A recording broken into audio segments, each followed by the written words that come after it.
এর নাম হলো দেভা আর এ হলো ওয়ার্ধা আর এর নাম হলো রুদ্রা। এখন ঘটনা হলো রুদ্রা ওয়ার্ধার একটি জিনিস নিয়ে নেয় আর সে তাকে বলে যে সে যদি সেটাকে চায় ওই দানবের মতো লোকটার সঙ্গে কুস্তি খেলে তাকে হারিয়ে দিতে হবে, তাহলেই সে তার ওই জিনিসটা ফিরিয়ে দেবে।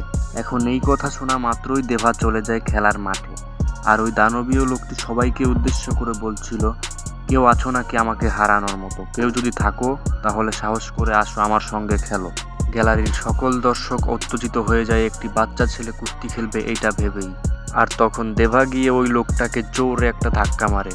তখন ওই লোকটা রুদ্রাকে বাচ্চা ভেবে সেখান থেকে চলে যেতে বলে তোমার দ্বারা আমার সঙ্গে কুস্তি খেলা হবে না। কিন্তু রুদ্রা তার কথা না শুনে সে পিছন থেকে গিয়ে আবার একটি লাথি মারে তাকে।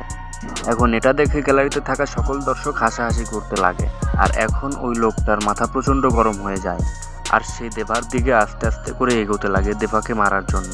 তখন দেভাও একটু একটু করে পিছোতে লাগে, কিন্তু দেভা বুদ্ধি খাটিয়ে একটি কারেন্টের খাম্বায় লাথি মারে, ফলে একটি তার খাম্বা থেকে ছিঁড়ে এসে নিচে ঝুলতে থাকে। আর যখন ওই লোকটা দেভার গায়ে হাত দেয় দেভাকে মারার জন্য, তখনই দেভা কারেন্টের তারটিকে চিপে ধরে আর তারা দুজনেই ছিটকে পড়ে যায়।